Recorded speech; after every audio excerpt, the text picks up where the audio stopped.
audio's live now. Cool. Just, well, get these cameras fully set up. Entertain the odd listener, if we're lucky. Our listeners are odd. Why is that not charging? I don't care. Hardly Dan, what was lied? Am I lied? Who's lied? Good evening, Dan. You sexy man, Dan? Dan, sexy man. Yeah, your audio's louder than what it normally is, Robin. We're having a new year. Well, I wind it down a bit. It's alright in my ears. So. Real Rich Webster. Ooh, that's too long to fit in my box. I'm going to have to shrink it. Dun dun dun dun dun dun.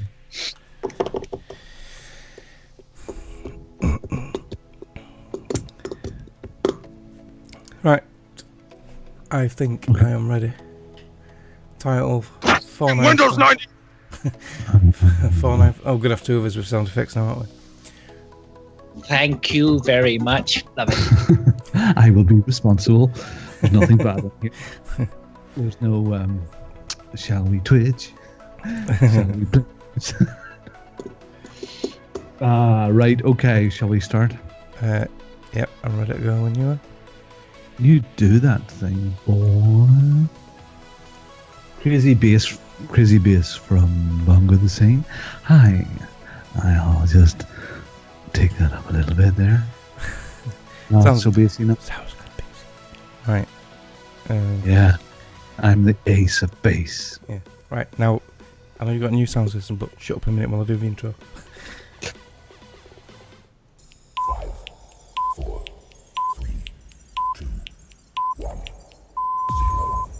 Good evening, ladies and gentlemen. Y'all are listening to the Overseas Connection podcast. Shut up and sit down. Here we go! Would you kindly? I think we're just getting started. Medic! I'm a witcher. I think this is more than you can handle. He sits on his ass all day. Let's do this. Hello, my name is Robin Tate. This is the Overseas Connection podcast. You'll find me on Twitter at Bongo the Scene and, well, just about everywhere else at Bongo the Scene as well. So, yeah, this is a gaming podcast. And generally it's more mature people that listen to this. Then again, who? Damn me. Immature young people listen to podcasts? Me. Yeah, I don't know. Anyway, yes, so like we talk about games, we talk about life and lots of different stuff. And tonight I have two wonderful people with me. I've got Mark with his tweaky headphones on. Hello, Mark. Hello. And welcome him back to the podcast. We have Richard Webster. Hello, Richard. Good morning. Good morning. Richie's back. Yeah, so after the last debacle, Mark, of the time I hosted here, I had enough and I went out and bought the same mixing desk as you and a new microphone. Now, Hardly Dan is in the chat right now and he tells me it all sounds a little bit weird. So, if it sounds a bit weird, well, we'll get it tuned in because, yeah, well, you know, new things.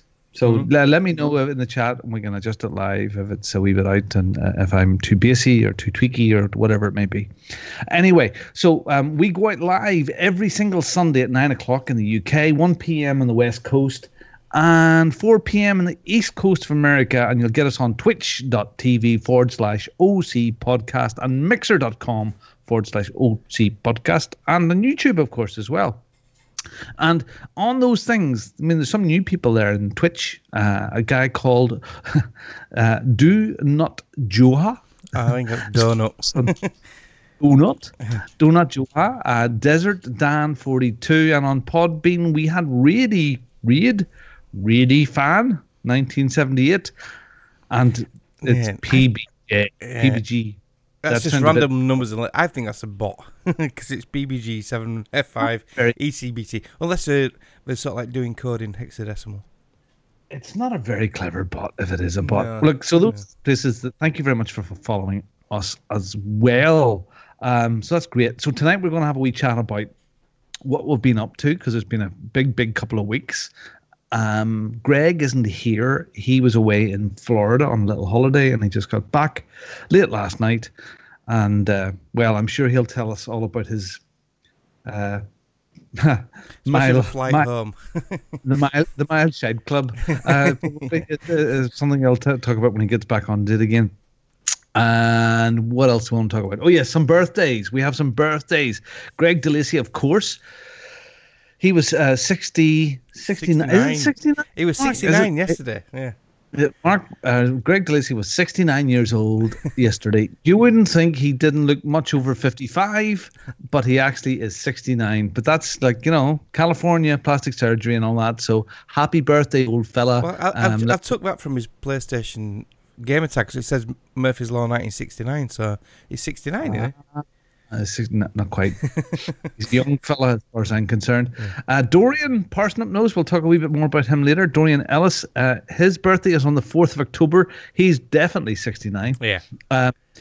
James, Assassin's Creed. So it's James Williams.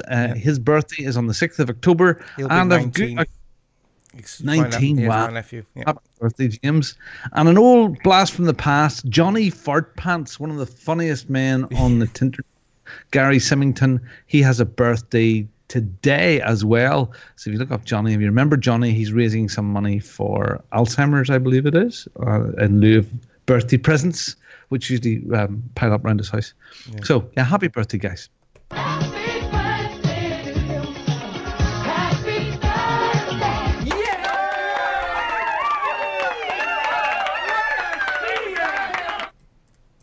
All right. Okay. So, Rich, we'll have to start with you first. You've been away for a while and you're doing stuff. So, what have you been up to?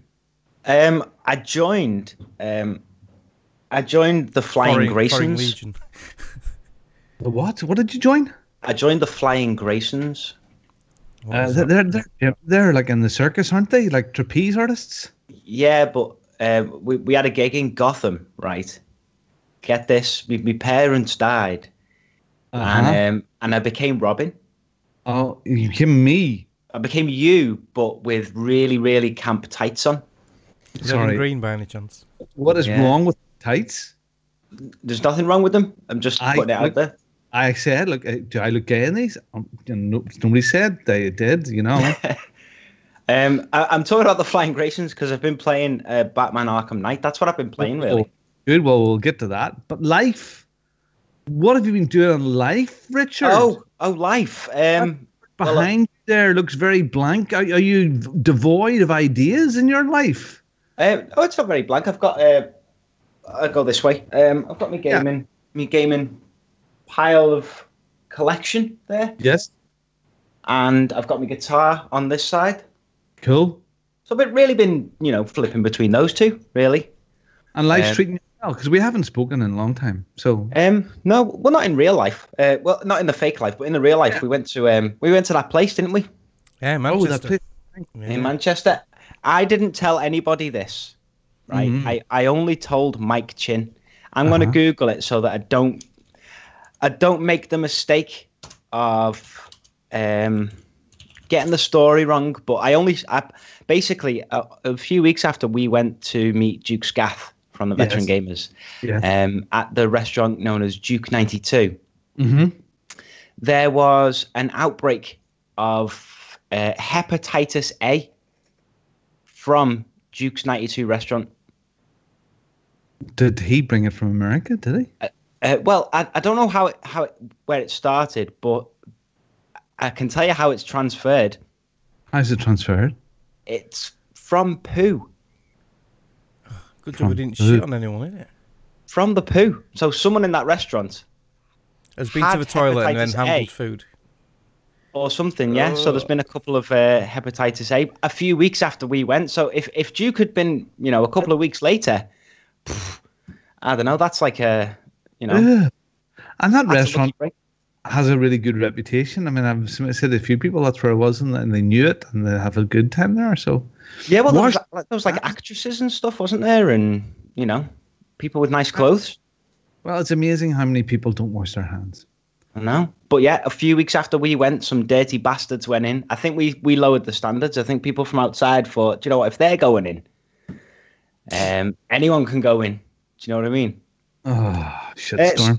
So yeah, what I've been doing, I'm going to Mallorca tomorrow, holiday. Oh, class. Yeah, brilliant. And where are you going to stay in Mallorca? I love Mallorca. I want to say Caldor. Calador. Yeah. Calador, yeah, Caldor, that's where we're going. Yeah, it's Going to shit. Mallorca. Well, yeah, I mean, it's me paying, you know. Well, it's me that's paying. Yeah, it's lovely. I love Mallorca. Really, really good. Last time the hotel's got. Yeah, we went on the east coast last time we went, which is Cala de Mallorca. That was nice. Really nice. I've never been, and we've got air conditioning and Wi-Fi. So that's pretty nice. Okay.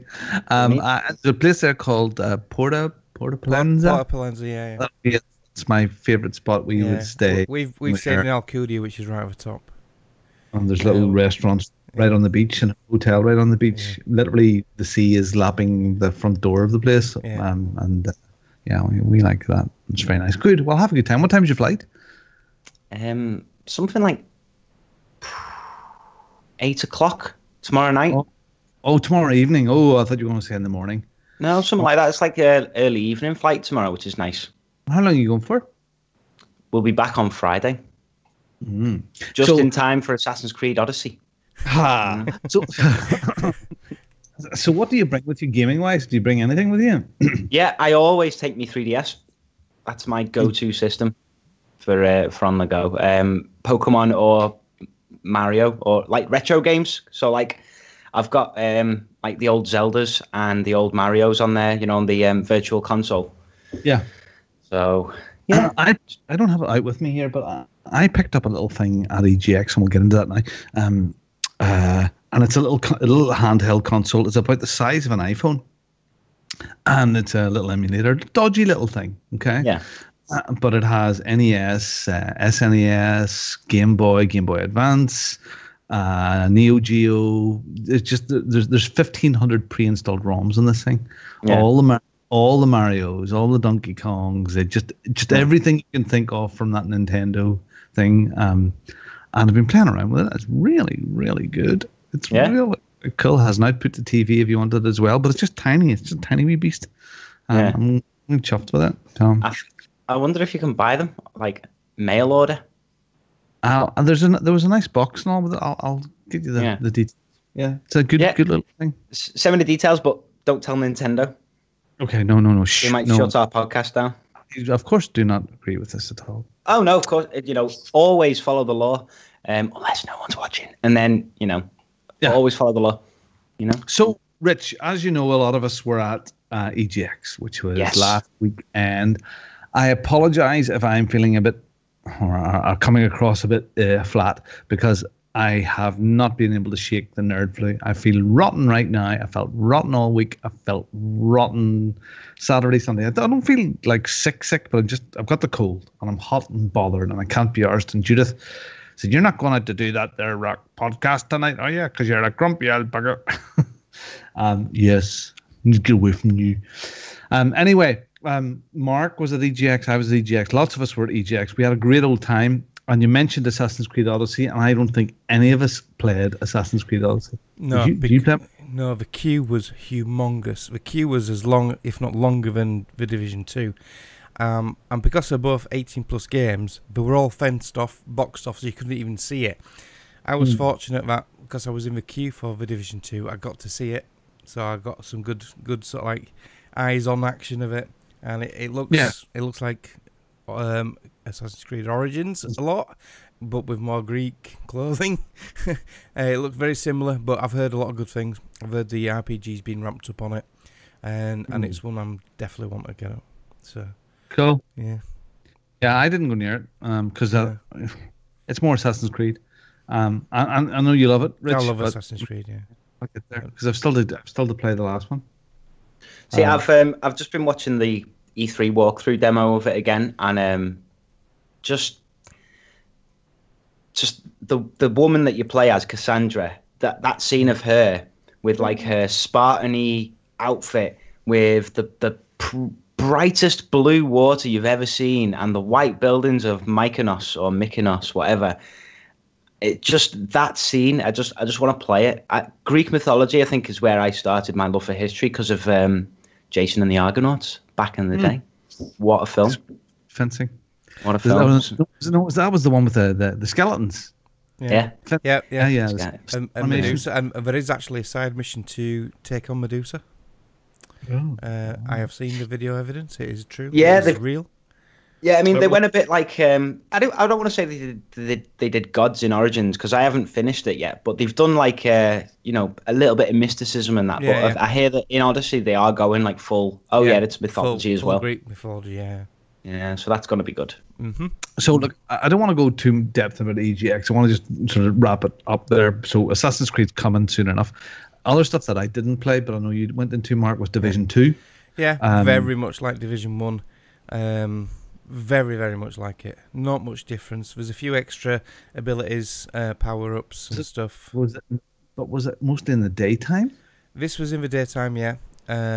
Obviously, a new setting. It's in Washington, D.C., so the surroundings and the area did look different. It was a different feel to it, but the enemies were still bullet sponges, similar AI. But it's good. I loved the Division 1. Played the shit out of it, so yeah. Yeah. Did you get to play Hitman 2? No. So yeah, I did, and it's slick and it's cool. Yeah, it looks good. Yeah, I mean, you got a 15-minute demo. You didn't. 15 minutes isn't long enough with Hitman because you have to learn all the systems and all the bits and pieces. But it really does look slick, and that'll be nice for that little development house.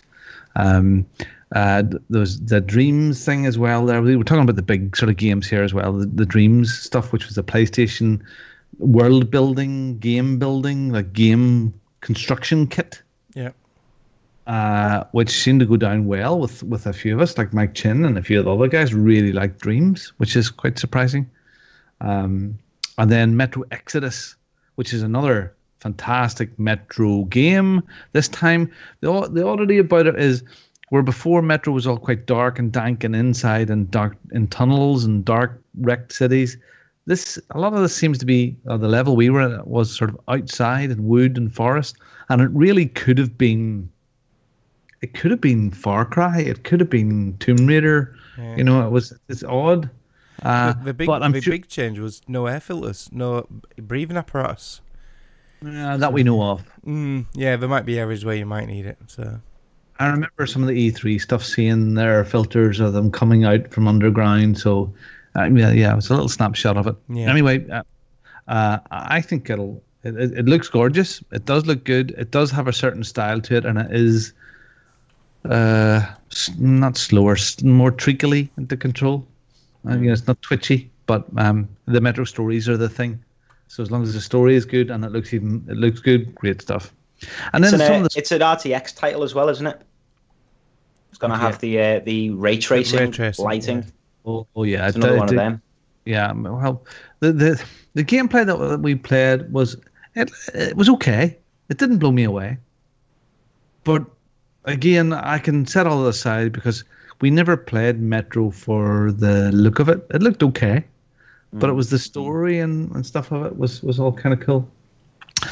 And then the other little small stuff, like Catastronauts, we'll get to that in a second. Beyond Blue, we've talked about this in the podcast before. So there was lots of little gems in there as well. So we had a good time on the show floor, but I think the fun of it, Mark, was you being at the show with Jay, having a good day there. Meeting everybody and stuff. Meeting everybody. Getting together and meeting Colm, my easy difficult buddy. Yeah. And then Friday night was we went out for burritos. Now last year it was all it was rough and ready, and we had a wee room to ourselves, and we went to this restaurant and Las Laguanas. It was good. The food was good. The drinks were coming a wee bit slower than they should have been. I had far too many margaritas. I had far too many mojitos. But it was good. But it was a big long table, and there was about 25 of us at it, and. Yeah, well, I did pull my Switch out, and there was a few came out, but it was too noisy and too loud. But I think everybody around the table had good fun. Yeah. I mean, it wasn't stiff. It wasn't like a flipping Mothers Union. Everybody was polite. It was hard to mingle, though, wasn't it? Yeah. So, and then we went back to my hotel for a while, and they all took turns at me. But there was people there, like Dave Smurf for the first time ever, and his better half came along, and fair play to her for coming along to a big group of nerds, out of our comfort zone, definitely there. And Dorian, Parsnip Nose 3000, back from the States, first ever EGX, and we got to meet Dorian at the show, and he came along to... No, did he? He did. He came onto the meet. Yeah, he came to the meet of a night time because it went further than that, didn't it, Robin? Of course. Sorry. See that? See, I've already put it out of my brain. Goodness me. Dorian slept with me, literally. Under the sheets, everything. I'll tell you what, Robin, the question on everybody's lips is that beard real? It was rough. I still have the rash. So he was in my bed, and Chris MJW was at the foot of my bed. So yeah, I was surrounded by beautiful men. It was an experience, and my son, God help him, he's scarred for life, was in the bed next to us watching it all. Yeah. I have an open door policy when it comes to these things. If you need somewhere to sleep, I'm your man. So that was good. And then Saturday then was again a good show, but then we had the podcast that we recorded, and yeah, that was kind of all over the place. Two computers, two mics, two different programs. Mark had a wee bit of work to get that podcast put together. The hotel didn't really want us to record where we recorded. They didn't definitely want us to eat where we were sitting, but they served us anyway, and we munched our way through the podcast, and it was very, very casual for her. And that was. Yeah, when that happened, all I could see in my head was Greg getting angrier and more frustrated because he hates eating on the podcast, and you're all eating and Ginny on a full pizza. That was nice. It was like, I was laughing my head off. Just a bunch of lads. And I was sitting there, like 3 or 4 beers sitting in front of me while I was doing that podcast. And by the time I got to the end of the podcast, they were gone. And that's before you even went to the party afterwards. Oh, goodness. So then we went to that MLGX party, the Midlife Gamer party where they raised money. And I was jolly on Friday night. I was just stupid. Now, on Saturday evening. Now, what usually happens at the MLGX party is Tahara, Mike's wife. Yeah. Wow. Yeah. Yeah. Usually arranges to pick Stu and Mike up about midnight. And this year that didn't happen because Mike was staying closer now, or no, whatever happened. Yeah. I think it was driving. Wasn't Mike driving? No, Mike was driving. Yeah. That's right. So they stayed to the bitter end. So I stayed to the bitter end, and I was sitting there partying away, drinking, flipping banana sambucas with strangers or new friends at the bar, going, yeah, we want banana sambucas? Okay, yeah, I'm on for that. And they just kept coming, and it was crazy. I bought a Switch at the MLGX party. You've already got a Switch? I know, but I bought another one. Why? Charity. Because I was a bit drunk. At the auction, I won a Switch. Right. Yes. Yay. Yeah. And I sold it again before I left the party. So Dan, our little kickboxing man, he bought it off me. So I'm going, how the hell am I going? I want to get this home, and 2, explain this to Judith that I just spent 300 on a Switch, and I also bought some weird board game and a whole pile of weird PlayStation Japanese games. Yes. Oh, wow. Nice. So, yeah, they're over here. Someone's a collector's edition of some sort of Akiba's Beat, the collector's edition, some sort of funky classic series dancing thing. Yeah, anyway, so look, it was great fun, great crack. Empire Matt was at the MLGX party and introduced himself. God help him, this is the first time he had ever been like to any one of these again, or one of these types of events, and bless him, he was great fun. Solemn from Ireland. Sorry, I'm going to go back a wee bit here. On Friday. Yeah. On Friday, we were sitting in the bar outside. Yeah. And we're having a few drinks. You were there, Mark. Yeah. And Colin, again, there was about 3 or 4 drinks on that afternoon on the Friday in the bar outside the main hall. And Colin was just slowly slipping away. I'm from Ireland. I should be able to drink this. And about 3:30 or 4 o'clock in the afternoon, he was going to come along to the meal, but he ended up going back to his hotel and going to bed. God bless him. And Kyle turned up there, and he was in the bar most of the afternoon before he even went in. He got his EGX wristband and then went straight into the bar and didn't go into the show till 4 o'clock. He was quite merry, and he got the hiccups. Was it 5 pints, none the richer? Yeah. I got to say, that Weatherspoons was an app. Yeah. We're sitting at the table and you order with the app and it brings it to your table, even though there's all these big queues. That's kind of cool technology. I like that. That was kind of groovy. Yeah. I met Darren Hilton for the first time. He's a great guy. He was sat opposite me at the Las Iguanas as well. So, yeah, got on really well with him. He's a really, really funny guy. So. He's the bastard responsible for suggesting Anna's and Boogas. Yeah. So, he's a good lad. It was funny. Yeah. So, on the way back home to the hotel on MGLX, I was slaughtered, right? Darren was slaughtered. And Mike was guiding us from the Irish Centre, that rough neck of the woods, up to Broad Street. Through these little I just sort of remember these back alleys and bits and was going on, and Darren was up there and going, "You fucking destroyed me." Because every time we were buying each other a drink, it was right, double down. So it wasn't just one drink, it was 2 drinks every time. Anyway, we're staggering up the road home. I find a hot dog vendor and get this hot dog, and I'm walking into the hotel with this hot dog. He said, "What do you want on it?" "Everything." So it's sauce and mustard, and it's all down my front. And I vaguely remember getting to the hotel room and dropping the hot dog, and Joshua, my son, was picking bits of hot dog up off the floor, and I'm going, "No, give me my hot dog, son. I want the hot dog."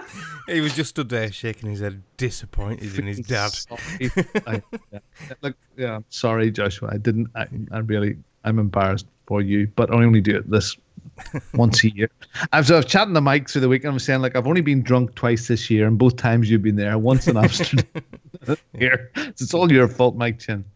Anyway, so look, the Friday night, the turnout was fantastic. Thank you everybody that came along on the Friday night for burritos and buddies. It was good fun. And next year is going to be a very, very special year. As many of the team are going to be at the show as possible, and we're going to make it a bit bigger. We're going to try ourselves to get a really good, like a function room, like the Irish Centre. God, it might be the Irish Centre. God knows. And we're going to have a good night's crack. We may set up, there's lots of different ideas whizzing around at the moment. Maybe even set up a little panel, record the podcast live in front of you guys. Might be a bit of a laugh. Yeah, we're going to set up some screens, some proper video screens, have a few Xboxes or PlayStations or whatever it is, or Switches set up, maybe with a few projector screens, have some competitions, and we're going to raise some money for a good gaming charity or a good cancer charity or whatever it may be. We're going to make it bigger next year, and we want as many of you to come along. Even if you're not coming to the show, hopefully EGX, hopefully you will, that just come along. If you're in the vicinity, come along to the Friday night do, and as the year progresses, we'll let you know more about that, and we'll keep you updated. And there's things you'd like us to do, we'll take that in, because I think with 25, if we were to get 40 or 50 people, I think that would be flipping awesome, and I think we can. Yeah. So good. Okay, let's move on. I think that's enough EGX. Bye until next year. Let's talk about some games, Mark. Today I feel like playing computer games. Today I feel like playing computer games. Okay, I'm going to drop this on you, Mark. You fired this in. Would you go through the games with gold and PlayStation and anything else that's there? Yep. Please. So the October games, what you get free as part of your subscription for Xbox Games with Gold. On the Xbox One, we have Overcooked from the 1st to the 31st of October. That's the first game, not Overcooked 2, Overcooked 1 with local multiplayer, and I'm looking forward to playing that. I've always wanted to play it. And the second game, which is available from the 16th of October to the 15th of November, is Victor Vran. I don't know what that is. I think it's a bit of a Diablo type thing, a bit like the Van Helsing type game. So, might be interesting, might not be. So, on 360, which is also backwards compatible, Stuntman Ignition, which is a bloody old game. I remember playing that years ago on the 360. I love that game. Yeah, I think I had that one. Yeah, I think I got nearly 4,000 points in that. That's available 1st to the 15th of October. And a superb game from the 16th to the 31st, Hitman Blood Money, which is fantastic. I played that to death on the 360 back in the day. And these are all obviously backwards compatible, so you can play them on your Xbox One. On the PlayStations for October, on the PS4, one game I am really excited for, which I've nearly bought millions of times but I've never got around to it. Friday the 13th, the game. So I'm really excited about that, and I've just renewed my PS Plus finally. It has a following. Yeah. It's well, the game's janky as fuck. It's got a lot of issues, but it's got a following, and it's got a lot of support, and it's just a fun game. The second PS4 game is Laser League. Oh, don't bother. Yeah. I think that didn't that come to Xbox. Yeah, it was on Xbox. Yeah. The Bridge, which is also on PS3 and Vita, so that's cross-buy. Rocket Birds 2 Evolution, which is cross-buy with Vita. 2064 Read-Only Memories, which sounds like some Japanese reading shit. That's also cross-buy on Vita. And then on the PS3, there's Master Reboot, as well as The Bridge, what I've already mentioned. And on PS Vita is all them other three what I've mentioned. Rocket Birds 2, 2064 Read-Only Memories, and The Bridge. Cool. Thank you. Twitch Prime games have not been announced as yet, so we'll do that next week. Thank you very much. Love it. Someone's got a soundboard. Okay, look, you touched on it already, Rich. We mentioned the Batman. You have been playing the Batman. I loved it. I'm going to nick the blue while you talk about Batman. Although I love Batman, it's a great game. Batman Arkham Knight is the best superhero game I have ever played, ever. It's by far the best Arkham game in the series. It's everything you love about Asylum, everything you love about City, cranked up to 11. I know that's proper cliche. Arkham Knight makes you feel like Batman, and I know that's a bit of a meme. I think like, oh, this game makes you feel like Spider-Man, or this makes you feel like Batman. The puddles in it are absolutely excellent. Oh, mate, the raindrops going down his armor. Okay, so the criticism of Batman Arkham Knight was, and the only real criticisms were the tanks, the tank sections, the drones. Yeah. I mean, to be honest with you, I didn't really mind it. I'd probably say, like, I'm not gonna lie, there are really annoying bits of the Batmobile. The last Riddler race you've got to do is very annoying. Did you ever do the Riddler missions? Some of them. So when you say you've completed Batman Arkham Knight, you've actually completed it 100%. Is that correct? Yep. Of all of the Riddler challenges and all of those bits and pieces? Everything. The only thing I haven't done, which doesn't count towards the main game, is the after game DLC stuff. So like the Harley Quinn pack and the Batgirl pack and stuff. But yeah, the actual game, I've 100% every mission. Have you done all the Riddlers shit? Yeah, all the Riddlers, my God, all the trophies. I've got the real ending, because there's like 2 or 3 endings in the game. Yeah. So I got the real ending and stuff. Yeah, I had to use a guide for some of them. Yeah. But what was just to find some of them, because some of them were really tricky how to figure out. But to be honest with you, the way Arkham Knight presents it with the Riddler trophies, you don't just like find them in corners randomly. Well, you don't have to. You can find Riddler thugs in the streets, can't you? So every now and then a thug will spawn in the streets and he'll be like glowing green. So you can interrogate him and he'll give you the location of like 5 Riddler things in the area.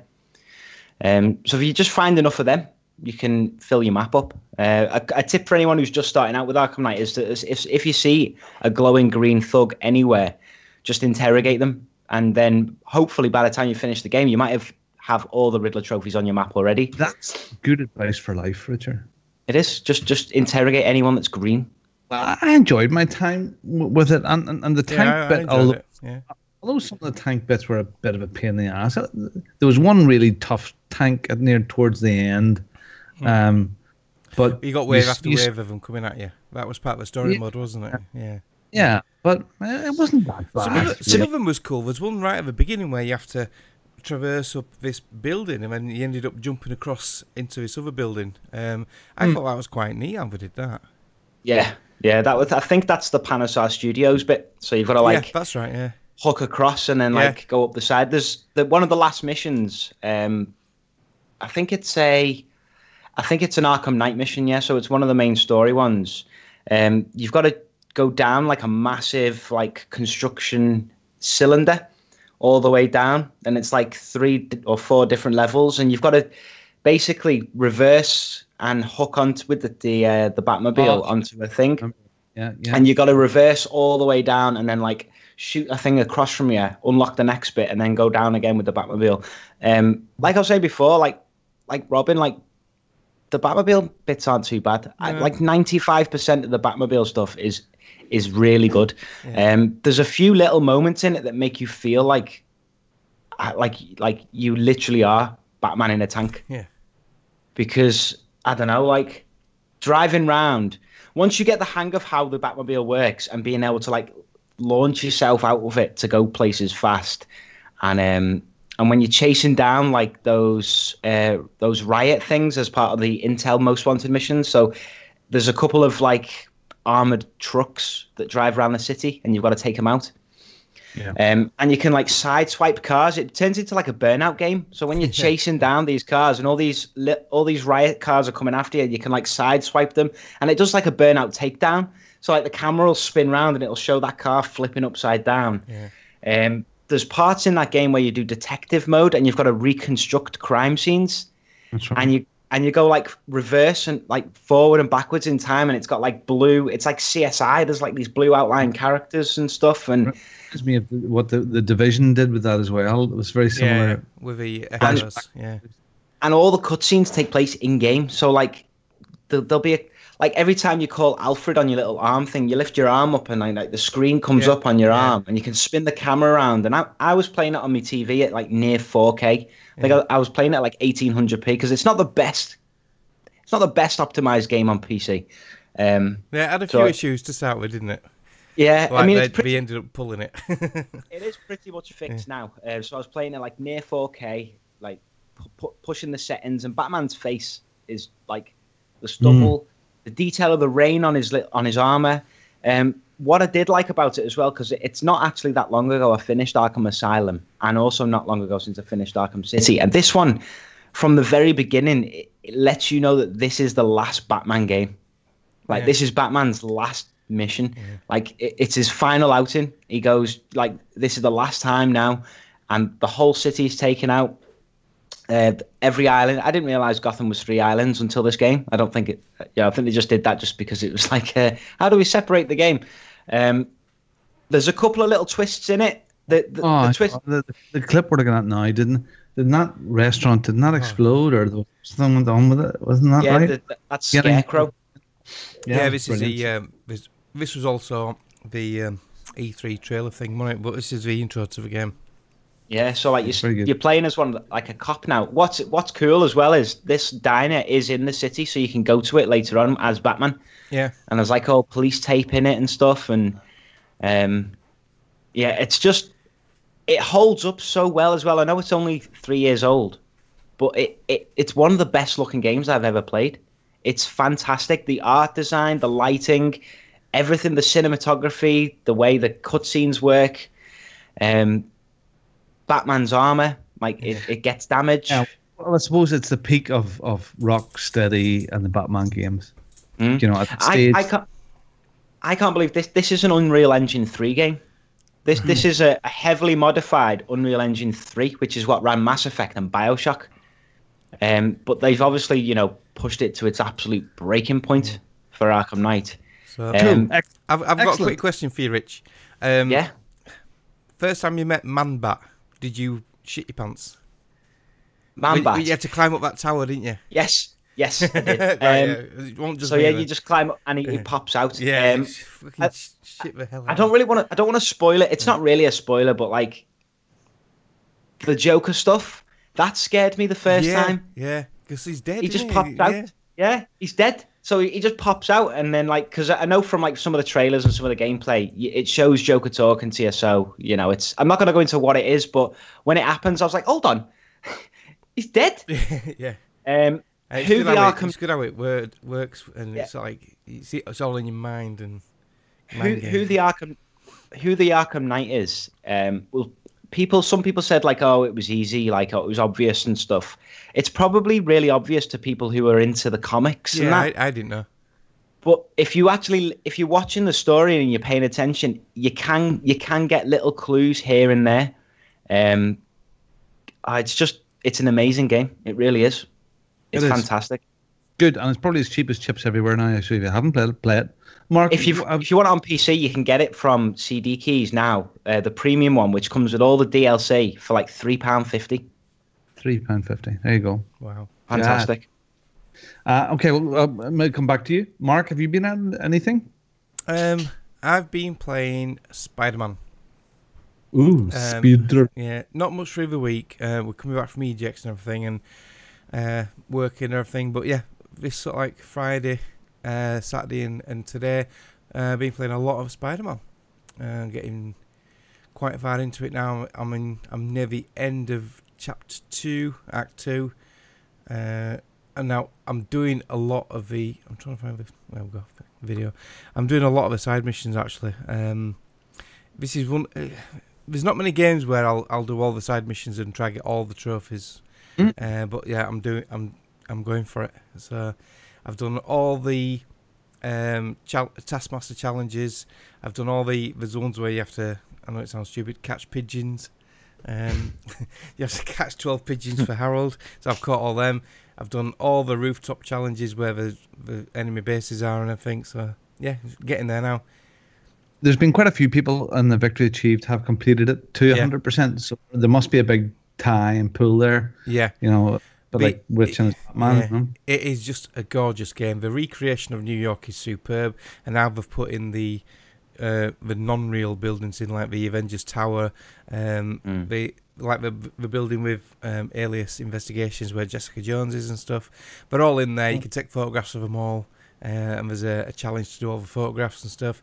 The skill trees are quite neat, unlocking different moves.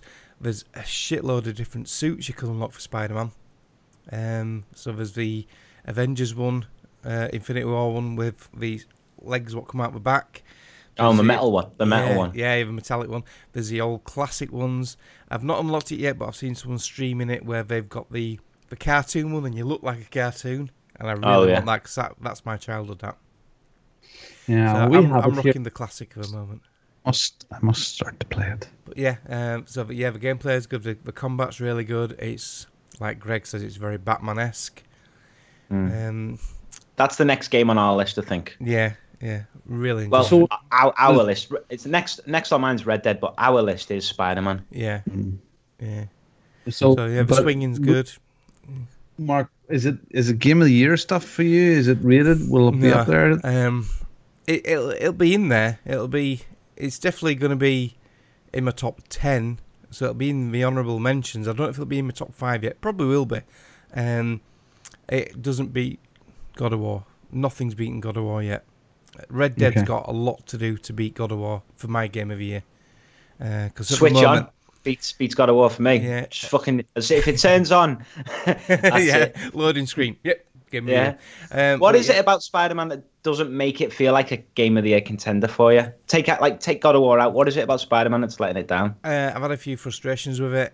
Some of the combat and the movement. When you're in a fight, you start panicking. There's a lot there's a lot to do, combat-wise and control-wise. So there's a lot of button presses, a lot of combinations for zip lining and everything.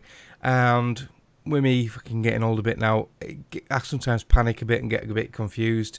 And instead of shooting towards an enemy and zapping and whatever, I'll end up pulling away and making myself even more exposed. So little things like that. There's a few. I have to start playing on easy, you know. Yeah. I'm at that age now. I'm playing on fucking easy. Oh. Some of the challenges are they're too hard for me to get the full tokens, number of tokens. I'm always getting the sort of like the middle tier one. To get the full one, I don't know how the hell you do it. So I can't do it. Does look great. Does look fantastic. But yeah, it is a brilliant game. The story is good. The enemies are brilliant. So yeah, I've heard on Pro it looks like legit. Yeah, amazing on the PS4 Pro. Yeah, well, I've got a launch console, and apart from it sounding like an aircraft taking off, and like it did with God of War as well, it looks superb because the original PS4 has been retro patched to have HDR, and my monitor's got HDR, so it looks amazing in HDR, even without 4K visuals. So I'm very happy with it. Yeah. Cool. Excellent. Okay. Well, with Forza for myself, Forza Horizon 3, I have been playing because I never played the Blizzard Mountain DLC, and I thought, goodness, if I don't play this now, I'm never going to play it. So literally, I've been rattling through that, and it is exceptionally good. Yeah, Forza Horizon. Yeah. Is such a good game. It still looks absolutely wonderful, and of course, Forza Horizon 4 is out this week over the next 2 days. For those, and it normally would have been me right now. I would have had my money through down, my 70 or 80 quid. And I would have been that VIP, have it 5 days early thing. And there are people playing it right now that have done that. But the Game Pass thing is just too good. Because in 2 days, it's going to just appear for me. There it is. And if I need to buy DLC later on down the line, well, I won't mind doing that. But there's a 70 or 80 quid saving straight away there for me. So and I can't wait. I can't wait. So when the Blizzard Mountain, Australia in the snow, seemingly there are ski resorts in Australia. So I didn't know that. And it's cool the way they tackle the snow. Some of the deep snow stuff is so well recognized. Yes, there's the blizzardy stuff, but stuff that's maybe 3 or 4 inch deep, the way they handle the look of that, it's just fun. And when you have got the blizzardy conditions where it's actually really teeming down with snow and you've got poor visibility, it just looks amazing. And the specific vehicles for Blizzard Mountain, the off-roaders, they're really good fun. I really enjoy Blizzard Mountain. Not as much as Hot Wheels, but yeah, Blizzard Mountain is really good. I still mean Horizon DLC is good. I'm still meaning to proper get into Forza Horizon 3, and I picked up Blizzard Mountain the other day off Amazon for 4 quid. They had the DLC code for like 4 quid on there, so I picked it up. I've just checked out to see if it's still available. It's not anymore. I think they must have run out. But right. So yeah, I've got it installed, ready to go. Blizzard Mountain ready. It's good fun. You'll enjoy it. And again, I'm just getting excited now for Forza Horizon 4 this week. I can slice away some time for it. Hardy Dan in the chat says it looks fantastic on his PC. So there you go. Wow, on his PC, brilliant. Giant Bomb have got a nice review up for it. It's like it's not really, well, it's kind of a review stroke quick look. It's about 40 minutes long. I think it came up this week, so that's good so it goes into like what the skill trees are for and all that sort of business. That might be worth a watch. Yeah. I hear in some of the first DLCs is going to be James Bond, Bond Cop. And they're releasing a DLC pack once a month, every month for the first 7 months. Apparently, what we were saying on that Inside Xbox. So, yeah, it's going to be good. So I can't wait for that. Maybe they'll put Runcorn in there. Give it to Runcorn. It's funny. I mean, quite a lot of people talking about. Yeah, I hear a lot of the Americans as well talking about. Yeah, it's England. But the demo that was released on Xbox there. I don't know if it was on PC, but there's the Forth River Bridge in it, Yeah. So that's up in Edinburgh. So the demo was Scotland and there were those old stone wall buildings. I think Edinburgh's the main city in it. Yeah, so it's not England at all, but that's... And there's there's a lot of Lake Districts in like Ambleside and stuff. So Dan's already playing I'm stuff. looking- Don't start that. I'm looking forward to how they're going to integrate the clubs now, because in the past on Forza Horizon games, you set up a club in the game and then people join that club, and then it all contributed to the club XP and everything. But I've heard this time that they're integrating it with the existing Xbox One clubs on the actual dashboard, and we're going to use that clubs as part of the clubs in the game. So that's going to be interesting. So we might have a massive influx of people joining. Yeah, I think it's clubs within clubs. I think the way they're doing it is like there's a big club, like 2,000, and then there's like a smaller club. Yeah, something like that. The clubs on the Xbox, that whole system is very, very underutilized, and it is a pretty good system. Yeah. But it's all there, but we just have to be almost shoehorned into using it. Okay, so that's Blizzard Mountain. Have you done anything else, Richard? Assassin's Creed Origins, really. I've been pounding that. I got the itch. Like I was gonna play it. I was gonna get into Forza because I thought after Batman, I can't play another third-person game. Not after just 100% in Arkham Knight, because it's just like fucking eye strain. But I picked up Origins again today, and I've not played it for like 7 months or something, and you get the itch straight away. It hit me like heroin. I was like, right, yeah, I am Bayek now, and I was assassinating dudes. What I've gotten into the habit of is when I'm taking guys out on like castle fort walls and stuff, is I'm chucking the bodies over the side so they don't get seen.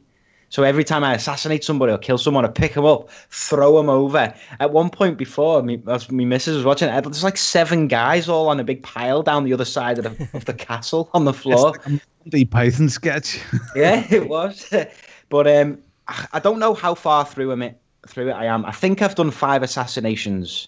And the bit I'm up to now in the main story is I'm at a place called Leotopolis. Right. Which is like on the way to Memphis. So it's like a rundown old town, big town that's full of sand, and they're trying to like dig it all out and stuff and make it great again. That was a wrong. I didn't mean to say make it great again. What, like they wanted to make it grand. I think that's the word he used. So it used to be a grand city, and they wanted to make it that again. And there was like a big sandstorm, and I had to kill a load of guys in the sandstorm. But what I love about that game is I love just meandering through the world. Like I went to like there was like a bit, and there was like a little fort, and there was like 3 guys in there. So like I fucked them off. I think I assassinated one. I got my bird to like piss one of them off while I went in and killed them. And I just thought I'd look over the edge of this cliff, and I looked down, and there's like a little bandit camp with like 2 guys and a little boat, and a little chest. And then you kill those 2, and then like there's a little note on the boat, and the boat's all like pieces of shit. It's just like it's got all planks missing, and the little note says like, I really hope this boat gets us far, and just little things like that. And I think I might have told this story when I was last on. I'm not sure, but what really sold Origins for me, apart from like the world's just amazing, is that there's a lot of stuff in that game that's not marked on the map, so like unmarked locations. Yep. And I was in near the start of the game, so like I think it was towards the west of Alexandria. So there's like a nice area, jungly and stuff. And there was this, I don't know, like a hill, nondescript type of hill, and on it there was a note. There was like a little bed and a little note, and the note said, I think it was a note from like a father to his daughter, and it was like, listen, I've gone to live with the lions. I want to be one with the lions. That's where I belong. So I'm heading west, and I'm going to go to the hill over yonder and see the lions. Now, this isn't marked on the map. There was no like question mark or nothing. So I just thought, I want to see if they followed through on this. So I just like looked west, and there was a lion's den, right? So I went over to this lion's den and killed the lions. And then by the lion's den, there was a dead body, skeleton, this fella. And I just thought that just that little attention to detail is just, I don't know, it's just fantastic. It's really I went to the London one, so Origins is my next one. Then I enjoyed my time in London. Yeah. Now, by the end of London, I was ready to be finished. Yeah, I think you get that way with some of them. You just spend so much time with them and you want to finish it. I mean, I wonder, Mark, was Origins, did it have an open ending, or did it? Well, it does throw you back in the world to do all the extra stuff. I can't really say anything about the ending without spoiling it, because it's. Don't. No, I can't really say. I definitely don't spoil it for Rich, but yeah, I love this game. You will go back and finish this off, Richard, of course, won't you? Yeah, you will. That'll be something you'll do.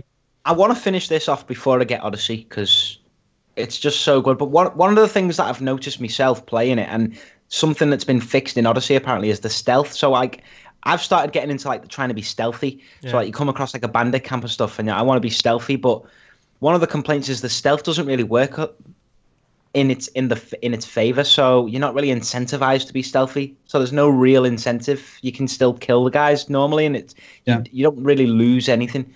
But I like being stealthy. I like sleeping till nighttime, watching the patterns, taking out a guy, hide him in a bush, take out another guy, But apparently in Odyssey, they've made it so you get XP boosts for being stealthy and stuff like that. So I'm looking forward to that. So I want to finish Origins before Odyssey, because dropping 50 quid on a game that's the sequel to one I haven't finished yet. Yeah, it doesn't make sense. Yeah, just especially because Origins isn't crap. It's a great game, so I want to finish it. What's your favourite weapon? I've got this long scythe. Right. It's like a halberd. Yeah. So it's like a big stick with a massive blade on the thing, and I just love swiping dudes with that. Yeah. I had a fight with underwater hippo fight. Yeah. So I'm swiping me scythe and just taking out this hippo underwater. But yeah, I like the that and the predator bow. So you make the arrow move. Yeah. The predator bow for me was one of my favourites, and using that for taking down outposts, quite stealthy from a distance.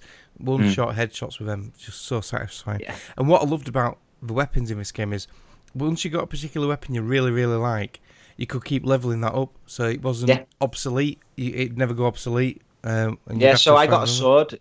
I think it's the golden hand or something. So I like this sword, so I've just been upgrading that along with me, so I don't have to get a new one because I like it. Yeah. One thing I noticed with the predator bow as well, I don't know if you noticed this, Mark, but when you shoot it through fire, it catches fire. The arrow. Yeah. Well, so you can use that as a thing. You can hit oil. Yeah. I don't know if you have unlocked it then yet. There is ability later on in the game where you can actually light them before you launch them. You pick up a flint, so you can actually because you can use it to your advantage. Because there's red barrels, isn't there, with oil in, and there's sometimes in some of the areas there's oil on the floor. Because you can see by the colour, they can be quite advantageous to your combat. So, it's really cool. Oh, that's going to be sick. Oh, yeah. That's going to be sick. Mark, you don't have anything else there? No. Don't think? There's two more things I want to mention. Super Lucky's Tale. Such a basic little game. I've went back into it again. God damn it, this is a great little platformer. Yeah, I really enjoy this. It has so many different play modes in it. The different perspectives. So all of a sudden it's a constant runner. So you're a fixed perspective running to the right, and things are the ground is moving underneath you, and then there's a 2D platformer bit that comes over, and it can be quite challenging, and it's well drawn, and it was as cheap as chips way back, or no, sorry, it's in Game Pass now as well. Yeah. I think I got it for £5 ages ago in a sale, but it's Game Pass now as well. So. Yeah, so I mean, it's in your Bandicoot. It's in that sort of realm of that style of game. Those Bandicoot is running straight away. By the way, got that. I bought that for one of the boys' birthdays. Anyway, so Super Lucky's Tale, not to be laughed at. It's actually a good little platform game to throw a wee bit of time in, and has a decent sense of humor about itself. Yeah. The last thing. So our buddy Pete was at the stand at EGX working on a stand for a game called Catastronauts. Now, we talked about this before, and Catastronauts has now been released on PC, on Xbox, and on PlayStation. And I got a copy of it and have been playing it. Now, Catastronauts, yesterday one of our boys had his 9th birthday party, and all the family were over last night, and I thought, good opportunity. Yeah. So we sat down, some adults, 4 of us sat down, We fired up Catastronauts, and away we went. And it works really well, just like Overcooked. I'm sure you're going to throw something up maybe on the screen there. Yeah, it looked like Overcooked. The play style is still the same. We've mentioned this in another podcast. It is like Overcooked and FTL. So you're in space, trying to repair things and shoot another spaceship and put fires out and all that. It's great fun. The difference between this and Overcooked, when you're in Overcooked with a crowd of people that haven't really played a lot of games before, you can sort of muddle your way through. It's the first few levels not too bad. You can chop a few things up and you'll get through. You'll not completely fail. Catastronauts is tough. It's a hard game. Yes, we didn't have to try that hard, but there was some of the levels we had to play 2, 3, 4 times until we get into that. Everybody sort of knows what they're doing and you know where everything is. But great fun. Didn't play any of the levels that we played at EGX, Mark. They didn't have a Sunflare or anything. No, they must be further on into it. Different and similar. The voice stuff is when it's talking like that. But the gameplay is solid. But I would say it is definitely harder than Overcooked. Yeah. But it still has that fun part of it. Sadly, and again we mentioned this before, the couch co-op. There's no online, is there? So I did play it a wee bit when I first got it the other night by myself, and you take control of 2 characters and you're flipping between them. All right. It's not fun by yourself. It'd be frustrating enough with one character, wouldn't it? Yeah. So yeah, if we can get that online stuff sorted, it's good. If you're the sort of people that do play with your mates on the couch, or you have parties and people over, Catastronauts, it's cheap. I think it was £12. Yeah. So it's not an expensive game. Go grab it. Okay, and that's about it for all the games that we have been playing, I suppose. And at this stage, we would usually do a quiz, Mark, but Richard isn't here, so we'll do the news first. So I'm going to press the news button, Mark. Are you doing it? Have you pressed the news button? Here is the fucking news. Potato! Now, there's a fun new thing we can do. Yeah. Works. That'll take some of the stress away here and then if we're wondering about getting the timing right. Anyway, that's kind of cool. I didn't think about that. Yeah, some news. We'll get through the bad news while Rich is coming here. So there's been a bit of bad news over the last week and a half in the gaming community. First of all, the Dead Rising dev up in Canada, Capcom Vancouver, has closed its doors with immediate effect. This studio is mostly responsible for the Dead Rising series. Is gone, and all their projects they've been working on have either been cancelled, dropped, or been moved to Capcom Japan. So that's if they were working on some new stuff. We don't know. And the sort of from what I can glean, markets, the Dead Rising series weren't making any money for them anymore, so they've just sucked it to Japan. It's a shame, really, because the cracking games, 3 and 4. So. Yeah. But 4's out a few years now, wasn't it? Was long?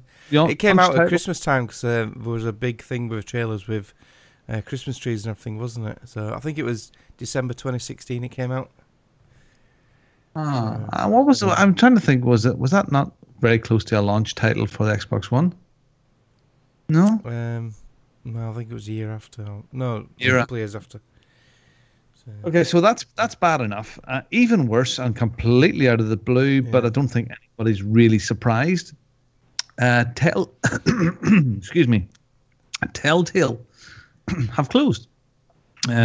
Telltale. So all those wonderful games, your Walking Dead games, they're gone. All bar 25 staff have been let go. And from what I hear, they've been dropped immediately without any severance pay or any notice. It was like, come to work on Wednesday and clear your desk. That's pretty much it, which is pretty poor. The remaining 25 staff are staying on to complete some commitments. Minecraft Story Mode probably being the one. And apparently they are looking for investors to restructure and restart the company, which is a bit bloody cheeky, considering how much money they seem to have made. I thought these were quite successful as a company because everyone's played their game, so they must sell a few. Yeah, I think, and we'll get to this as well, I think they spread themselves too thin. The Walking Dead Season 4, which episode 1 is now out, it will, I'm sorry to tell you guys, it's not going to be finished. We will not, unless something dramatic happens over the next few months, we are not going to find out what happens in the end of that story or how that was all wrapped. A bit of a funny story with that as well. Well, not funny, but funny is in amusing for us. At the restaurant Friday night when we're all at the tables, Daz across from me shows me his phone with the breaking news that Telltale shutting down. So I showed it to Robin, and Robin shouts over to Stu, because he's at the other end of the other table, and shows Stuart. And Stu's face was one of similar, but not as shocking to that of Duke's. And the first words that came out of his mouth was, "But I've bought the season pass." So, yeah. So it looks like Stu's lost out there, doesn't he? Because I wonder if he'll get a refund. Must do. Okay. Oh, but I mean, if they've no money, if they're bankrupt, I mean, where's the money come? So, you know, what went wrong? Do you know what? They were a tight team. They were a small, tight team at the beginning, and they made The Walking Dead. And then all that money came flying at them. Yeah. And they were in the middle of so many different games. Okay, so Back to the Future and Jurassic. I think they went sort of like overdid it with a number of different franchises who were doing. I think so. You had Walking Dead, and all of a sudden you had Game of Thrones, and then Batman and the Among Us, Tales from the Borderlands, and then Minecraft Story Mode, and it seemed like their development team. I remember reading about it that was maybe was 25 to 30 people went to 200, and that's where the money goes. We just back. We were just talking about Telltale gone, bang, bang. Yeah. And again, I honestly think it's a mismanagement and growing too fast, too quick, and spreading themselves too thin. The thing they should have done after Walking Dead, maybe bring on one or two of these titles, but they should have improved that engine. But it got to the point where all of us were going, another one of these. The enthusiasm went. Yeah. Because the gameplay. The first one was so special, wasn't it? Walking Dead. The second season was okay, and then they brought out Wolf Among Us, which is my favourite, and that is the biggest upset for me. Okay. No Wolf Among Us Part 2. Okay, well, let's talk about that. So my favourites would be Walking Dead Season 1. Season 2 was really good, but Season 1 did very, very good. So never played anything like that. That really pulled you to heartstrings. I played Game of Thrones, but no. I played Batman, but no. But I would say even more than Walking Dead, I would say that Tales from the Borderlands. I've still played that. Yeah. Is my favourite. Yeah. I love the humour in it. Definitely. In second place would be The Wolf Among Us. Yeah. Loved it. So disappointed that we're not getting more of that. Yeah. And The Walking Dead Season 1. I just thought they were great. But some of the problems was, a lot of people waited until they were in a batch of 5 to play them all. Sometimes it was a couple of weeks and sometimes it was several months, and you'd went off the boil to come back to them again. So I think it's a shame. But I'm wondering, did you play any of these, Richard? I'm sure you did, yeah? Walking Dead Season 1. Good. And I tried Back to the Future. That was one of their earlier ones. Yeah. Game of Thrones, played that one. I don't know. I just, like you said, Robin, I think they just took on like bazillion projects, and there wasn't enough time for innovation. The market went dry for that kind of game, and they didn't improve on their technology. I'm not. That should have been a priority rather than all these different franchises, shouldn't it? Yeah, I mean, like, I'm not comparing like Telltale's games to GTA 5, but like Rockstar puts out a game like every 5 years. You don't have to put out 2-3 games every year to be successful. You kind of think with them taking on so many projects, they also then had to take on all the staff. And then if the projects start drying up, what the fuck are they going to do with all the staff? As we've seen, they all go. I think you know, The Walking Dead, 4 series of that same style. Boom. But you know, all of the running at the same time was Walking Dead, Game of Thrones, Batman, and Wolf Among Us were all pretty much running at the same time, near enough. You know, very, very little difference. And we would, in my mind, it would have been better really, really focusing on those, improving the technology, and then, you know, once a year or once every other year coming out and really making a killing like they did in The Walking Dead. People want these. We were just all bored of them, you know. So, but I wonder, I mean, is this nice, this style of game dead? I mean, I know the other one that I've been playing that I really like about the young American girls and the Life is Strange. Life is Strange. But even it, the second series, or the prequel to it, Before the Storm, hasn't grabbed me as much as. So I don't know if this stuff has died or going to die, but sad anyway. Yeah, sad. Hardly Dan's just put in the chat that by all accounts they were terrible to work for. Had a crunch culture, a lot to answer for. So it's a shame, really. And again, these Brian Van Glor is saying the third-party titles must have cost a fortune. You kind of think that did they go and buy those, or did you? But they have to license them, wouldn't they? He's on about the licenses, so. Yeah, I'm thinking back to EGX and that the Blue Planet type program, the thing Beyond Blue, and BBC contacted them. Do you think that, you know, would some of these go hand in hand? Maybe not. Yeah. Would have came along and said, "Look, do us a Borderlands." One can support the other, sort of thing, and one benefits the other, and the other, yeah. Well, no, I think this will be definitely a money thing. Having 200 or 300. Like the Game of Thrones license alone must have cost me a fortune. Yeah. So sad. See what they should have done probably. I mean, I'm a businessman, I guess, but not like not as successful as whatever. But what they probably should have done is maybe stuck it more to contract stuff. So like rather than employ like hundreds of people like Ubisoft. Yeah, sub out different areas to Yeah, so they hired freelance contractors as and when needed. You know, there was no salary, holiday pay, bonuses, that sort of business to look after. So, I know that side of it can go to the dark place as well, where, like, for example, Square Enix might hire 200 people for 3 years and then they're all contracting, so they're gone then. But, you know, something like that maybe would have been a bit better rather than having all the staff doing all the games. And then when they're not getting any more work, all that stuff just sat there. I think we all sort of seen this coming. You know, there was just too many of these, and we're going, another one, another Batman game, and another one. Anyway, thankfully 343 are looking for staff at the moment, so hopefully a lot of these people will get picked up because it's real people's lives and mortgages and bills. Okay, PlayStation. The autumn update has happened for your dashboard, or should be happening if you haven't got it already. And there have been changes now to PlayStation Now. So the autumn update, which is rolled out, has new series of performance improvements for your PS4, and that includes faster loading, but mostly faster downloading times, because the PS4 was not the fastest of downloaders. No, it throttled a lot of downloads. Yeah.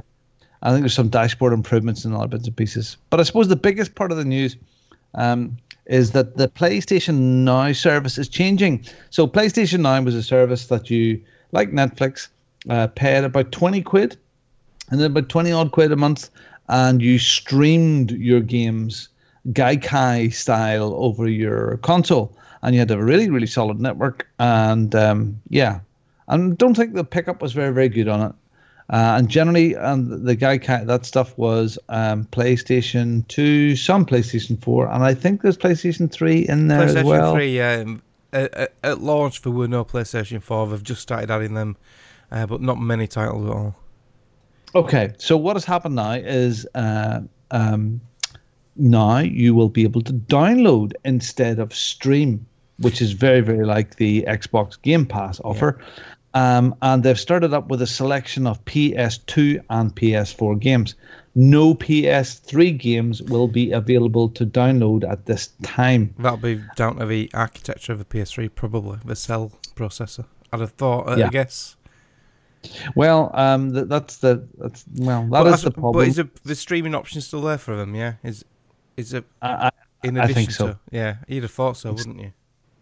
I think for this to be a real system, it's really lovely to have. Okay, so you didn't have this, now you have it. That's a good thing. Okay, but to be as strong an offer, they need to make it cheaper because the Xbox Game Pass is cheaper, and they need to get the PS3 backwards compatibility because that's where titles like Ni no Kuni, lots of really, really good PS3 only games that were there, which would be really good that way for people. And I do play my back compat titles. Don't play lots and lots of them, but I do play it, and it's a lovely, lovely thing to have. Would you pay more? Would you pay 20 quid a month for that? No. I think Xbox has just got it spot on, sweet spot. Yeah. So looking online, it looks like it's an additional feature, so you can still stream as well as download. So, but having it downloaded, great thing, because the technology really isn't there for streaming. Yeah. Not yet. Now, okay. So, other news with Sony, they cancelled their PSX, which is like their own Sony little trade show, a mini E3 just with Sony stuff. That has been cancelled, and they came out to say, we don't really have anything to show, and we don't want to get your hopes up, which is fair enough. Okay, fair enough, yeah. But on the flip side of that, XO is back, which was an Xbox only version of this, and it's going to be on the 10th of November in Mexico City. Phil Spencer announced this week and is very excited about it, and we kind of think that there might be some other nice new games because it's the first time that this has been done now in 5 or 6 years, or some more studio announcements. So yeah, that's coming up soon as well. Is this the thing I've seen online where they're calling it XO18? Is that the one? Yeah. Okay. All I want them to announce is a fucking Elite version 2 controller, because my Elite broke ages ago. Although I have bought a Razer Tournament edition, which is really good. It's got the paddles on the back, so, but it's wired. But yeah, I want the version 2 Elite. So other sort of mixed stuff between, I suppose it's nothing to do with Microsoft, but they're involved, is crossplay. So that's raised its ugly head again. Yeah, and down to the public at last. Yeah, it looks like it. Enough people have been complaining. Sony have sort of taken notice. They keep on saying, "Oh well, people will play it on the place where they find the best experience," and we already do crossplay. That's been the pat answer. But now they've started an experiment with Fortnite, with crossplay with PC and Xbox. Yeah, it's in a beta format, isn't it? I think is it like the PUBG test server? Is it a separate complete download? Or I don't know. Not quite. I don't. Oh shit! Sorry. It's basically the part of the reason why there was such an uproar over it is because it wasn't your PSN account they have to share; it's your Epic account. Because your Fortnite account is your Epic account, which is what shares across. And if you played with that Epic account on PlayStation, then that was tied to your PlayStation and stuck there. So it was like the other ones allow you to use the same Epic account everywhere. So that's basically what it is. Yeah, well, bugger that. I want to play Rocket League with buddies on PlayStation 4. I want to play PUBG when it eventually comes there as well. You want to do that. Any of those third-party games that are on both. Let people decide what console they want. Yeah, especially if it's something like that. It's like 90 million players or something ridiculous on Fortnite. It's like, Well, let's hope that this time next year it's not an issue. This is just, do you remember when it was all closed networks and we couldn't do anything, and that just opens it all up for everybody. Yeah. Oh, okay. So there you go. That's that. That's about our news. We had a lovely email. Are we doing the quiz after the emails? Yeah, I think we'll do this email here from because we mentioned them on. And Solemn 67, my brother from another mother in the south of Ireland. To be sure, how you doing, Dublin, potato, and all that shit. He did send one email and it went to the wrong email address. So we're going to mix these both together. So hi all, long time listener, first time emailer. I love listening to your podcast over the last year or two. I'm typing while listening to episode 488. Do you have plans for episode 500? Yes, we'll be doing an episode 500 at the moment. Those are our plans. We haven't really talked about it yet, but I'm tempted to steal a bit of the Veteran Games idea and have people call in. I think that'd be a good idea. So we've never done that. We've not really done that, have we? So anyway, we need to talk to Uncle Greggles, who's a boss. Yeah. So I'm sure you've been asked these questions before, but I'm going to ask you anyway. One, name one game you would love to play again for the first time. Richard on the spot. Oblivion. Mark on the spot. Oh, fuck me. BioShock. Fallout 3. What do you love about gaming? Richard? Having many lives. You know, I'm a soldier. I'm a superhero. You know, getting lost. Mark? For me, it's always been about an escape. Whether it was I was at school and a nerd and a bit of an outcast, or when I was working, you could come home, you could go into your game and be someone else and forget about all your worries and just have a good time. Yeah.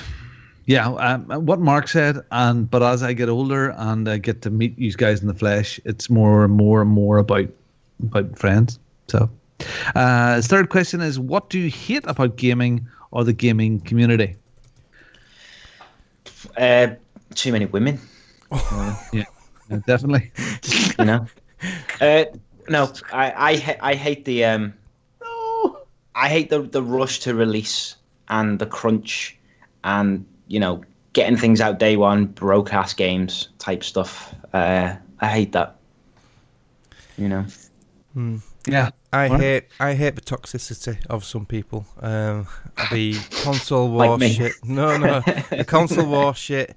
People online who, if they think they're better than you, call you a fag. And we had the exact same thing on Sea of Thieves on the beta, didn't we, Robin? I crashed it into a little island because I didn't know what I was doing, and I got called a lot of names. It's stuff like that I don't like about the gaming community. Yeah, keyboard jockeys. Yeah. People, you know, if you wouldn't say it to someone's face, don't say it.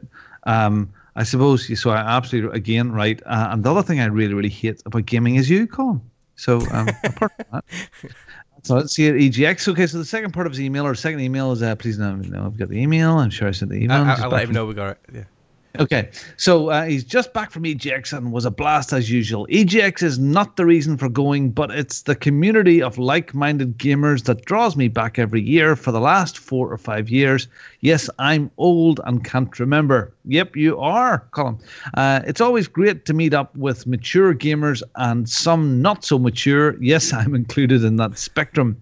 It reminds me of Christmas Day and excitement building while you're waiting for the man with the big red coat to come down the chimney and bugger you. No, not bugger you, sorry.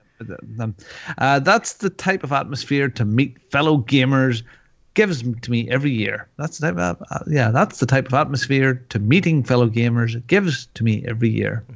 So I would like to say thank you to all the people I have met over the last few years. The crack was always 90. Just listen to your annual EGX episode, although hearing you all chomping down on the food made me hungry. It was great. We were hungry. It's great to be part of such an awesome community. It makes my working days go quicker listening to all of these podcasts. It's an even bigger treat to actually meet these people behind the mics. It's a fantastic hobby to be part of, and I'm truly grateful for being allowed to be part of the podcast gaming community. I've spent years hiding my gaming hobby from most people, but now I know I'm part of the wonderful community. It's truly empowering. Thank you to all of you. Regards, Colin. Colin, that's lovely. Thank you very much. Yes, you know what? It's about friends. It's about community. And if you are a listener and you just listen away, please, Mark, tell them what our email address is so that they can send an email to us. It is podcast@ocpod.com.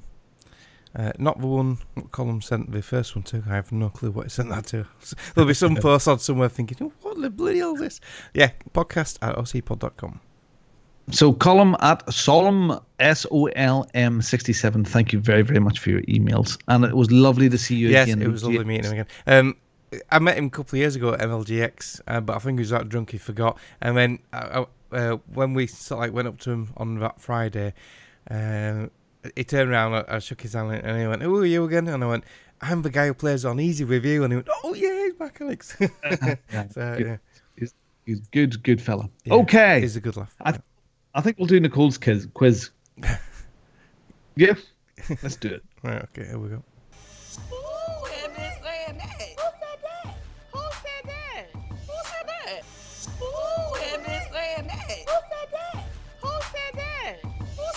So who said it best? This is Rich's first time. Oh, it is. Yeah, Rich's first time. Okay, so this is the quiz. Here, this piece of paper. So Nicole couldn't be arsed typing it into the computer. She wrote it out in a piece of paper and photographed it, and then WhatsApped it to me. So I have to work my way through this. So let's do it in Nicole's accent, will we? This is going to be fun. All right. Hang on. He just taps my hide. Oh dear, let's not go there. Okay, so who said it best? The idea of who said it best is the game quotes, and they mostly come from video games, but some can come from other game-related sources, including but not limited to movies, porn novels, and fictional stories. After the quote, and then the choices are read, on the count of 3, give your answer, and show notes A, B, or C. Okay, so here we go. Who said it best? Southie. Southie. She might mean something different from that, but there you go. Somebody called Southie is saying, but never mind that. How can I help the famous Ray? And Ray says, leprechauns? So, who said that best? Was it Rayman from Rayman? You've just said Ray. Was it Ray from Star Wars? Right. Was it Ray from Fortnite? Right. Or was it Rain from Blood Rain? Which one was it? That's 4 options. It is 4 options. I'm just reading it. What is down there? So, right. Ray from Rayman, Ray from Star Wars, Ray from Fortnite, or Ray from Blood Rain?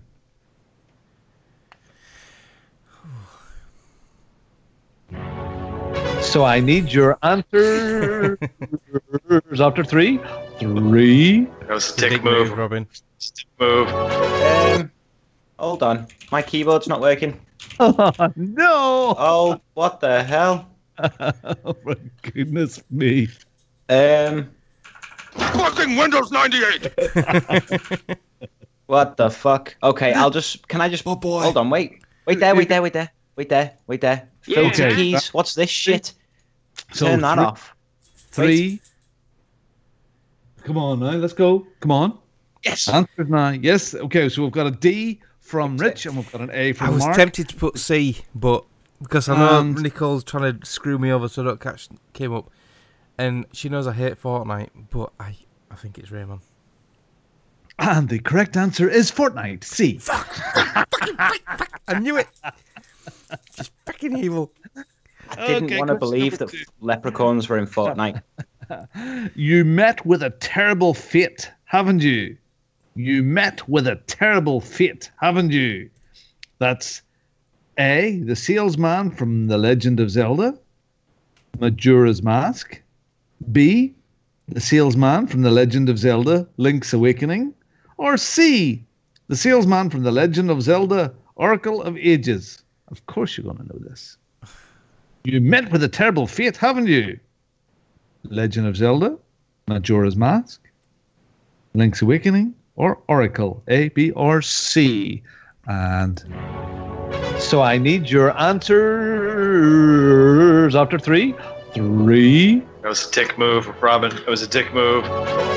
Bollocks. Okay, and we've got answers here. Mark is saying B, which is from Link's Awakening. Not got a clue. I just went straight down the middle. And Rich says the salesman from Legend of Zelda, Majora's Mask. And one of you is correct. Ooh, is Rich got his first point? Or am I one step As nearer his him? first point. Yay! He does. He does. He's off the ground. See, this is what happens when you've played Majora's Mask 0 times. Okay, last question. Justice ain't gonna dispense itself. Justice ain't gonna dispense itself. Did that come from A, The Stranger from Oddworld, B, from Kusarg from Red Steel 2, or C, McCree from Overwatch? Justice ain't gonna dispense itself. Let's think about those and get your answers ready. So I need your answers after 3. 3. That was a dick move, Robin. It was a dick move. And the answers are coming in. Oh, and they're both the same. They're both the same, and they both said McCree from Overwatch. Sorry, lads. Oh. Yous are both right. Yay! I know she plays that. So. Dear. For a second, I thought it was going to be Crackdown. I thought, is that something the guy from Crackdown said? Justice ain't going to dispense itself, agent. My first initial thought was Nick Valentine from Fallout 4. It's just my. It's the deep voice. Right, I've updated the scores. So very good. So you're updating the scores and the doors there. Let me see. So Mark has got another one. Okay. So Kim is still in the lead with 13. Mark is at 10.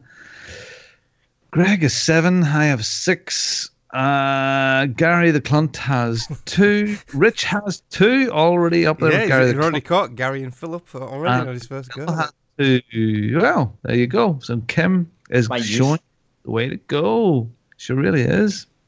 She's doing it. Okay. So what are we going on to now? Bam. Oh. Okay, new releases. Rich, can you scroll down to your new releases and what is coming out? And, yeah, sure thing. Yeah, and I'm going to press that button, Mark. I've already got Sure it. thing.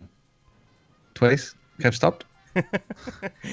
Okay, so we've got some brand new games coming out this week. We've got Forza Horizon 4 on Xbox One and PC, personal computer.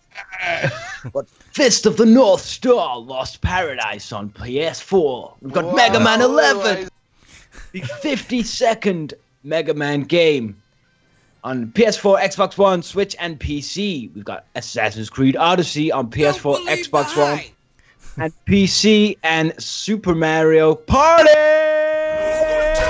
on Switch. Okay, so there's 2 biggies there. You got 4. Thank you. You got Forza Horizon 4, of course. Assassin's Creed Odyssey is there as well. I'm sorry to say it, but I think Assassin's Creed Odyssey is going to tail off. I think they'll need to take that break. As far as sales numbers are concerned, it may be a brilliant game, but I think just like Telltale, people have had enough. Oh, but they've been working on this for 3 years. Isn't that enough? What more do you want, Robin? Not enough.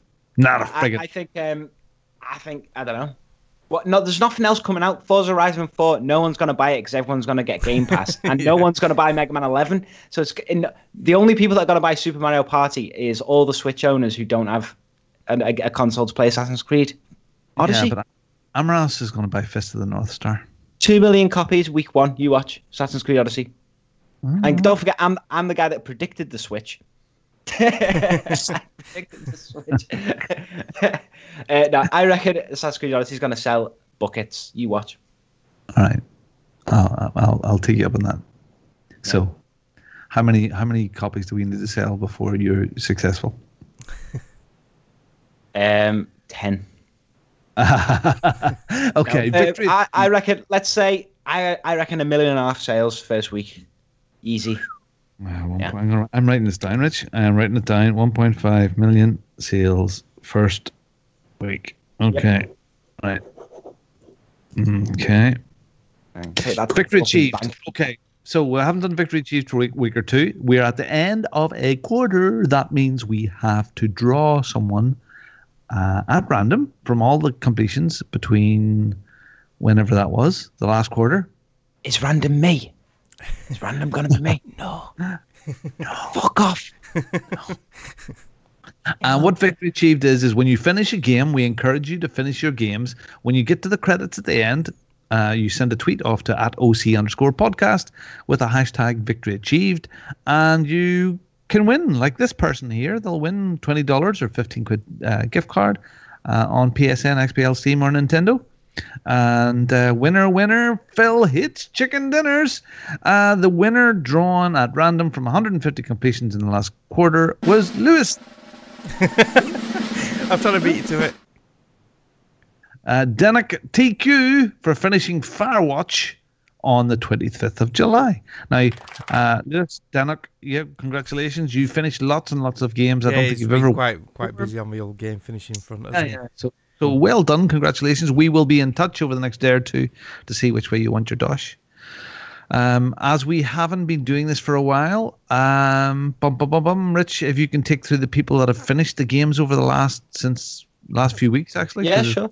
There. So I'm going to assume the first one's a mistake because it's on there twice, unless you can finish the game twice and get 2. Where? No. Oh yeah, where? I've actually got a funny Irishman joke. Paddy and Mick were in a field, and Paddy says to Mick, look at that plane crash. And Mick looks up to the sky and goes, where?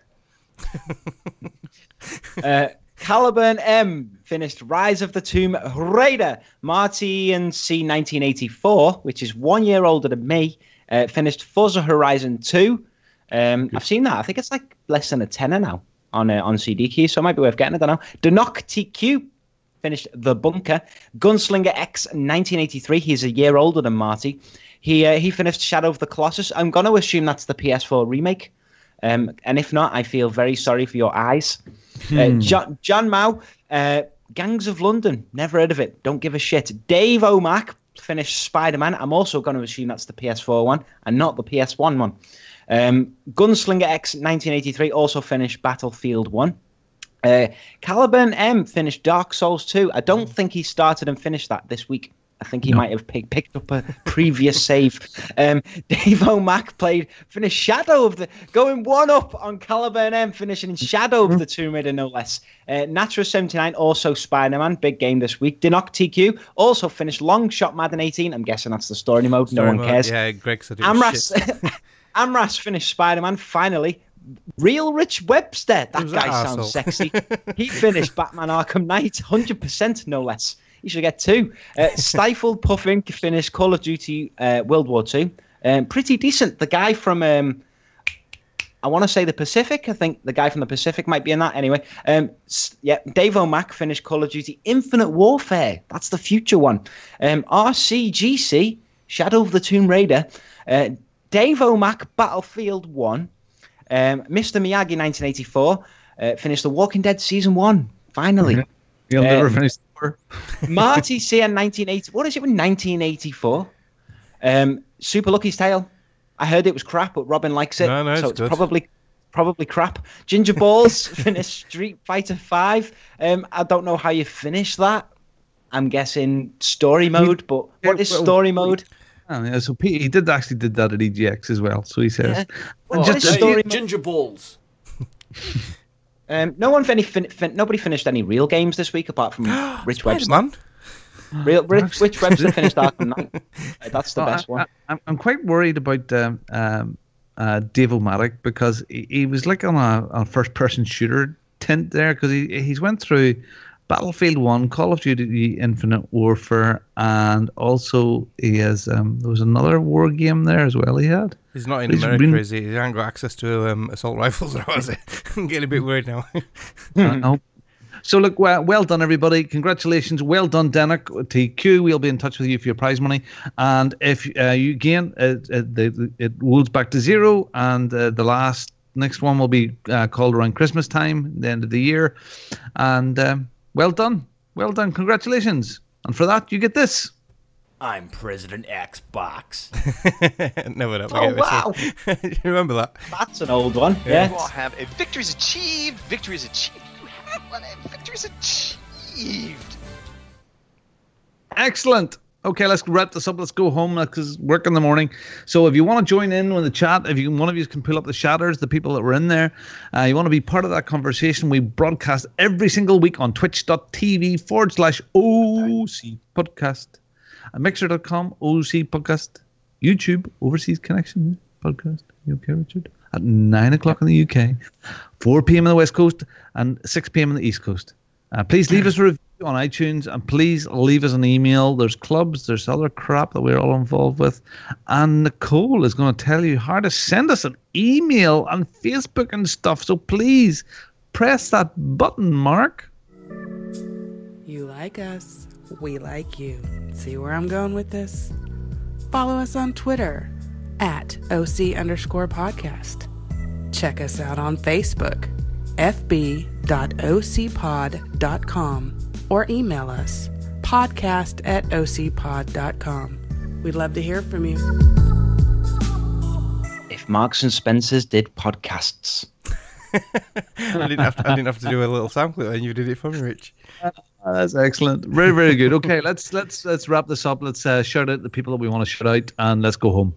Okay. Richard. In the chat tonight, we had Bad Apple. I think that might be someone's kid. Am I remembering rightly? Is that someone's sprog? I don't know.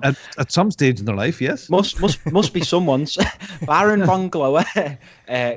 Commander Root was in there. Hardly Dan. He's always in there. He's glued to our box. Positivity Bot. That's not a real person. RCGC. Me, Rich Webster, also Bongo and Mark Annex and OC Podcast. And Skinny Seahorse was in there as well. Watching with bated breath for the new releases.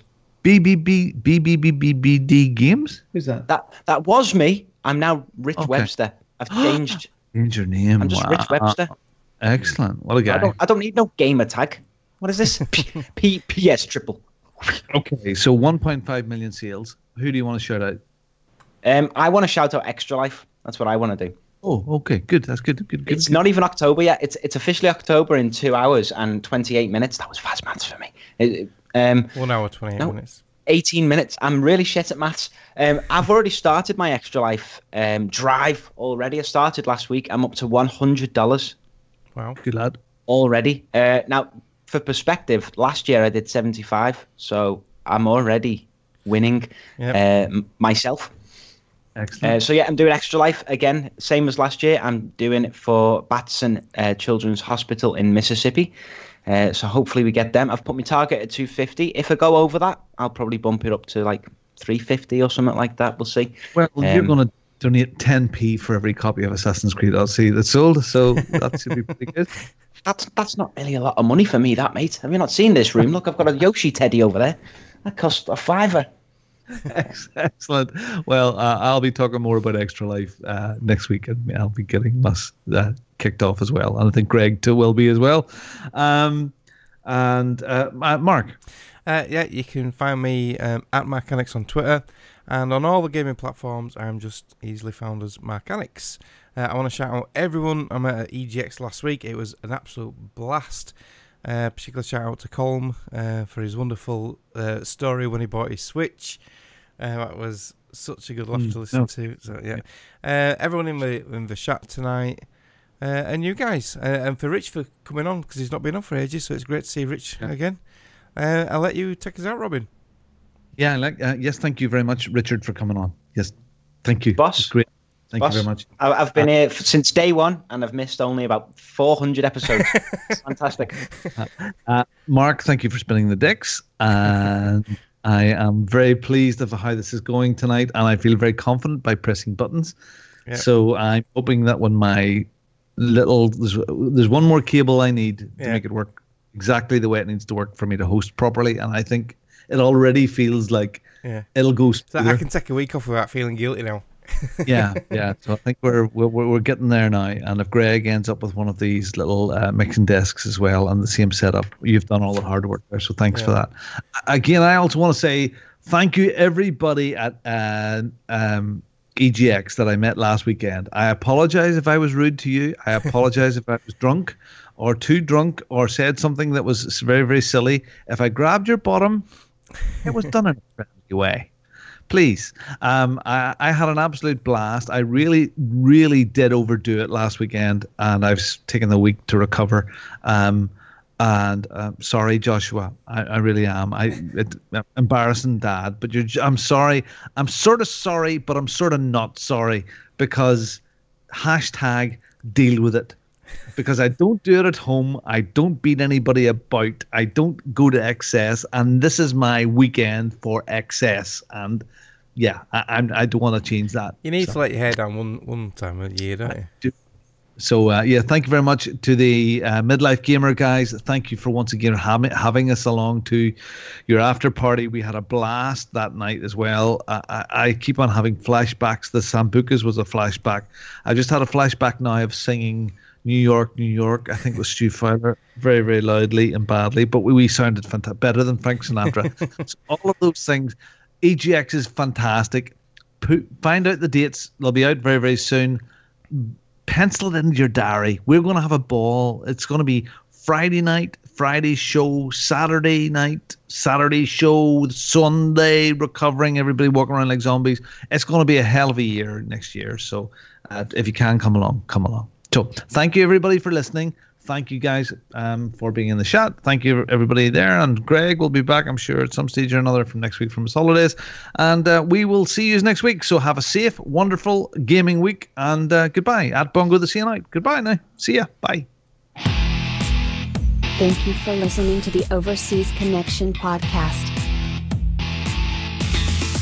My wallpaper is fucking Master Chief. My new phone.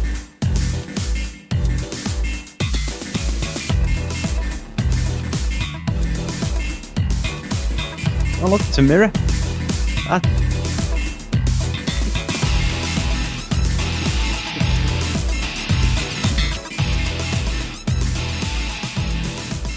See you same time next week.